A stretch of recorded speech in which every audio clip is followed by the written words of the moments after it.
Good morning. We are doing a quick reading on a book called Anger by Thict Hanh. He is a Buddhist monk in Vietnam. And we're doing a quick reading on compassion. And the four little touch points would be deep listening, the first one. The second one would be nourishment, without which, how are you going to give compassion if you don't nourish yourself? So that I found that very insightful. It's almost like you know it, and a reminder is super important. So after nourishment, we're going to do a little reading about you are your children. And the last one touches my little romantic self. It's called Love Letters. So here we go. Listening. Deep listening, compassionate listening, is not listening with the purpose of analyzing or even uncovering what has happened in the past. You listen first of all in order to give the other person relief, a chance to speak out, to feel that someone finally understands him or her. Deep listening is the kind of listening that helps us to keep compassion alive while the other speaks, which may be for half an hour or 45 minutes. During this time, you have in mind only one idea, one desire, to listen in order to give the other person the chance to speak out and suffer less. That's it. You don't need to understand every step of the logic. It would be helpful. However, the main goal is to help the person of you suffer less. And then when you tune into that intention, you're more likely to succeed and be guided by your inner guidance. But it does require that you tune into that intention and tune into your calmness, because they are looking for you at that moment to mirror your breathing, to mirror your calmness. And by simply being present without having any answers and deeply believing that everything's going to be okay without having to say it, because sometimes that does sound contrived, like, oh my God, there's another person telling me everything's going to be okay. But really feeling it in your gut, they are most likely to also sense that. Other things so the only purpose is to help the other person suffer less. This is your only purpose. Other things like analyzing, understanding the past can be a byproduct of this work. But first of all, listen with compassion. He goes on to say that, like a fireman putting out fire with water, you need and everything you have in the fire truck to help you, your tools, right? To put out anger and bitterness, your number one tool is compassion. And if you don't prepare the fire truck and have good working hoses to connect to the fire hydrant, your job will be compromised. And likewise, for you to be able to hold space and have compassion for other people, it is super important. And I truly learned this morning from reading this, that we need to have a routine of self-care, of taking care of ourselves. And he goes on to say, this is why we have to take good care of ourselves. If you listen too much to the suffering, the anger of other people, you will be affected, especially if you consider yourself, and this is a fashionable word, and I am not discounting it by any stretch. However, I do want to bring up that an empath, sometimes, many times, being an empath comes from having a history of blurred boundaries. And so in that suffering and in that life experience, we have learned to deeply intuit other people's feelings around us. And sometimes that's helpful, like when you're parenting and you have clients and you hold space for other people. And sometimes it's not. It's not when you don't have that boundary that you might not have learned as a child, because being empathic might be a coping mechanism for you to find safety. If I could empath with my parents, if I could empath with the environment around me, then I can read what's going on around me, then I will be safe. And that became, that could have been born out of a coping mechanism when you didn't feel safe as a young one. And as you grow up, now you have this skill, right? You have this ability. And then now you have as an adult, you have the ability to assess it and say, hey, okay, now I'm going to learn boundary techniques. I'm going to learn what are safe people, what are people that are unsafe. And that's a wonderful book by John Townsend, I believe his name is John Townsend, called Safe People. It's a really good tiny little booklet. So like I said, being empathic, right? You need to, especially if you're empathic and consider yourself that, it is so important for you to be able to nourish yourself, to nourish your compassion, because like any raw material, it can run dry. So one example he gave from where he is it's a bell, the sound of the bell in Plum Village, where his monastery is. So here we go. We need to receive the nourishment we deserve. Listening to the sound of the bell is a very nourishing and pleasant experience. In Plum Village, whenever the phone rings, the clock chimes, or the monastery bell is invited, we have a chance to stop whatever we are doing. You get permission. You get permission to just stop. Isn't that wonderful? Just get permission to just stop. And sometimes don't you feel that you need permission to just like, I'm just going to stop right now. The bell, saved by, okay, there's the expression, saved by the bell, right? When we hear the sound of the bell, we relax our body and return to our breathing. We realize that we are alive and we can get in touch with the many wonders of life that are present for us. Stop being on blinders and stop being on autopilot, because being on autopilot is the sure way to ensure that you continue to become or continue to be a reactive, a living reaction. So you get a chance to stop going on autopilot and breathe and check in with your breathing. We realize that we are alive and we can get in touch with the many wonders of life that are present for us. We stop naturally with enjoyment, not with solemnity or stiffness. Breathing in and out 3 times, we enjoy the fact that we are alive. When we stop, we restore our calm and peace. We become free. Our work becomes more enjoyable, and the people around us becomes more real. The practice of stopping and breathing with the bell is an example of the kind of practice that helps you get in touch with the beautiful and nourishing elements in daily life. You can do it alone, but with the Sangha, you can do it much more easily. The community is always there. When you get lost in your suffering, it can rescue you and put you in touch with the positive elements of life. And that's the part on nourishing. So we started with deep listening. We went on with nourishing.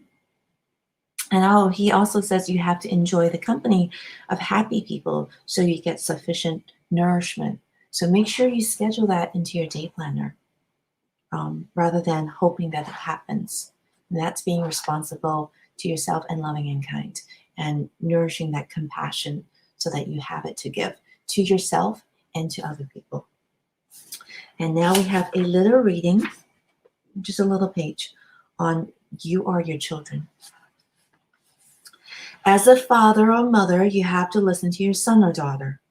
This is very important because your son is yourself. Your daughter is yourself. Your child is your continuation. The most important task for you is to restore communication between you and your child. If your heart does not function well, if your stomach is not in good health, let's think a stomach flu and being in the bathroom for 24 hours, you don't think of cutting it out or throwing it away. You cannot say, "You are not my heart. My heart does not behave like that. You are not my stomach. My stomach does not behave like that. I will have nothing to do with you anymore." This is not intelligent. You might talk to your son or your daughter like that, and this is not intelligent either. The moment your son or your daughter is conceived in your womb, you see yourself and your fetus as one. You may even begin to have a conversation with the baby. "Keep still, my beloved one. I know you are there." You speak to him or to her with love. You become aware of what you consume, because whatever you eat and drink, the baby also eats and drinks. Your worries and your joys are the worries of your joy of your baby. You and your baby are one. And for those of you that do not have children, you can use your physical vessel, your physical body as the child. When you're not good up here, your body also senses it, and it resonates with you. When you give birth to the baby and the umbilical cord is cut, this awareness of your unity may begin to fade away. By the time your son or your daughter turns 12 or 13, you have completely forgotten that he or she is you, especially with them being fresh. My girl was early, and she got it over with early. She was 11. You think of him or her as your separate entity. You have problems with each other. Having a problem with your child is like having a problem with your stomach, your heart, your kidneys. If you believe that he is another person, a separate entity, you can say, "Go away. You're not my son. You're not my daughter. My son doesn't behave like that. My daughter doesn't behave like that." But because you cannot say this to your stomach or your heart, you cannot say it to your son or your daughter. The Buddha says, there is no separate self. You and your son, you and your daughter are just a continuation of many generations of ancestors.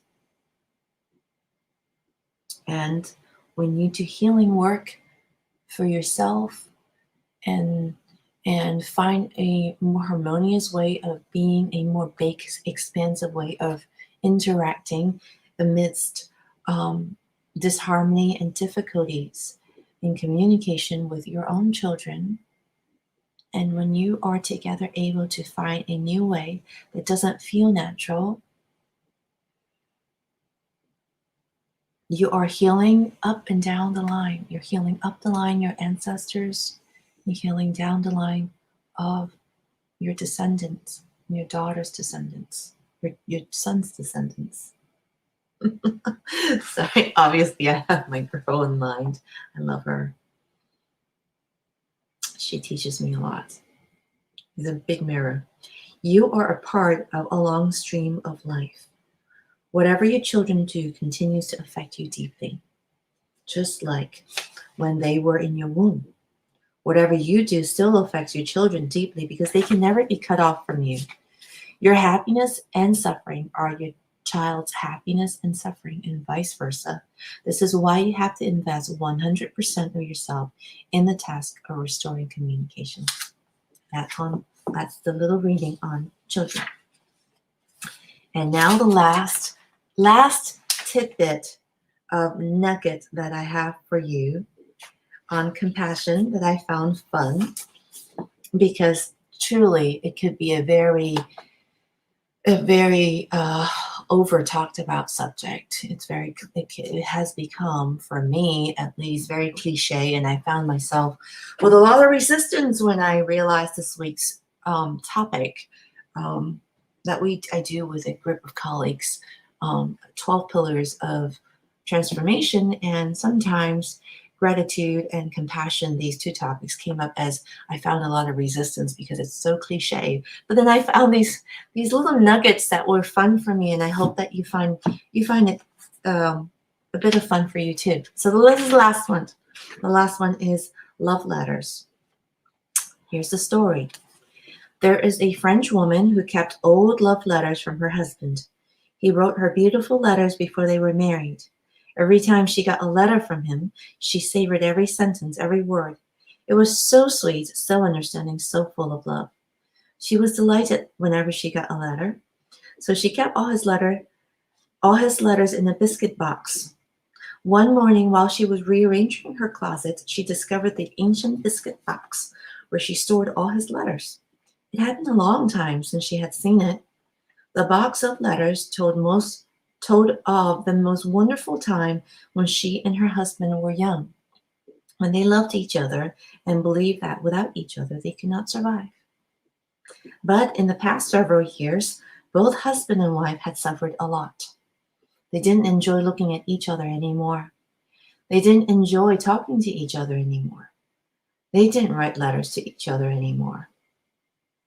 The day before she found the box, her husband informed her that he had to go on a business trip.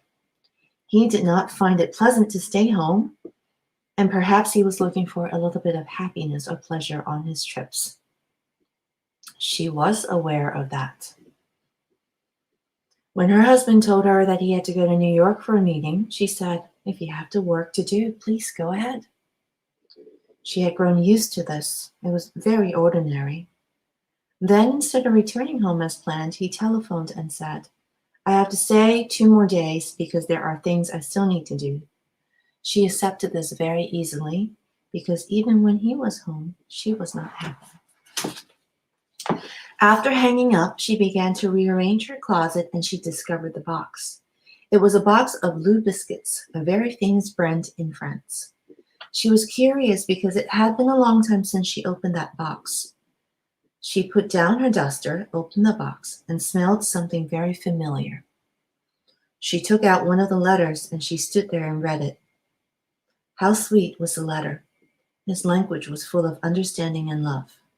She felt very refreshed, like a piece of dry land finally exposed to the rain. She opened another letter to read because it was so wonderful. Finally, she brought the whole box of letters to the table, sat down, and read one after another until she finished all 46 or 47 of them. The seeds of her past happiness were still there. They had been buried under the many layers of suffering, but they were still there. So while reading that letter he wrote when he was young and full of love, she felt the seeds of happiness in her begin to be watered. When you do something like this, you water the seeds of happiness that lie deep within your consciousness. In the recent past, her husband had not been using that kind of language at all. But now when reading the letters, she could hear her husband speaking in that sweet way. Happiness had been a reality for them. Why did they now live in a kind of hell? She could hardly remember that he used to talk to her like that, but it had been a reality. He was able to talk to her in that kind of language. So this goes on to say that she found the motivation to actually write him a letter at that moment. Amidst the context of what I told you, that it's kind of stale and they weren't happy. She found that motivation, that little seed. She felt that little seed being watered, and she went on to spend 45 minutes writing that letter. So that reminded me of something recent, maybe 2 years ago. Oh, yes, 1 year ago. My daughter was in Catholic high school, and she's in college now, and she went on a senior retreat. Oh my gosh, I forgot the name of it. It will come back to me the minute I get off the live. But there's a senior retreat that is done amongst Catholic high schools, and chronos, as in the Greek word chronos, Oh, no, sorry, not Chronos, that's time. Kairos, Kairos. Kairos is the name of the retreat. They have one for the boys' school, one for the girls' school. I'm sure they have three in the sex schools, although I don't know. So my son went to a boys' school, my daughter went to a girls' school for their high schools. So for Kairos, the parents or the guardians were asked to write a letter to the seniors. And we have to mail it in ahead of time. The teachers collect the letters and they share them at the retreat. And it's a teary, emotional moment. It's a lot of validation from how much they are loved by their parents. Primarily, they ask the parents. If the parents are not around, I'm sure they ask a guardian, although I don't know.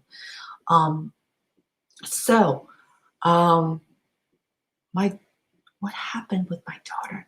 I'm not sure if she brought the letter or they got it in time, or she didn't know. You know what? She didn't read. She didn't take her turn or read hers, because I think only a few people get to share. So the end result is, as of today, I am not sure if she read the letter. I put it in her bedroom somewhere that I check from time to time. It doesn't really look it's like it's open. And and it was a valuable exercise because I did it for me too. Little did I know that it was for me. I did it because the teacher told me to do it. And during that exercise, I got to recall and write to my daughter how much I love her and why. And at 17 years old and 18 years old, we kind of try to be cool. We don't really do that. She doesn't have time for that. And even if I had time for that, and I'm a sappy mommy, she doesn't have time. She doesn't have time for that. It's like, what do you want, Mom? So that letter gave me an opportunity to just be sappy and get it all out. Like, just why do I love you? Since you're in first grade, I remember this happened. So in this example, where she was actually writing a letter to her kind of estranged husband. Truly, they were estranged at home. People can be there and not there all the time. Even if she was not to send it to him, even if he was the walk-in and she kind of changed her mind and had a little hesitancy. I don't know how that played out. It still delivers tremendous value for herself, for her to do that. So I offer that to you and to myself after reading this. Maybe we're in May. Maybe find 3 people that you want to write a letter to. And maybe you will send it, maybe you won't. But do it. I challenge you to do it and nourish those seeds of love that might need some watering inside of you. And if you're married or have partners, maybe go back to why you fell for them in the first place. Even if it's an ex that you are still in touch with, and you definitely would be if you have children with. Actually, I take that back. That's presumptuous of me. If you have children and you are required to still be in touch with your ex, even if you don't want to, everything in you doesn't want to, but you're required by just the simple fact of, raising kids together. Please, I challenge you to write that letter about how you felt for them in the first place, because it will help you soften up. And we all need help softening up in a world where being hard is safe and being hard is cool, and having a hard body is safe and having a hard body is cool. Find that softness inside you. Maybe you can find it in writing a letter, a love letter that you might never send. Do it for yourself and see how that goes. And if it doesn't go good, then do it over a cup of coffee or over a cup of tea. And it doesn't go good, then discard it. But give it a try to nourish the seeds of compassion inside yourself, because it will if you are able to do that and find some softness inside, not only will it help you, it will help the children. And I'm totally gonna do it if my son doesn't wake up soon, for both my ex-husbands. So anyhow, and I got a letter to write to my my family, my mom, my sister, my brother, my dad. I got some letters to write, being inspired by Mr. Thich Nhat Hanh. So I hope you found this fun and valuable. And this is on compassion, and we will see you on the next topic.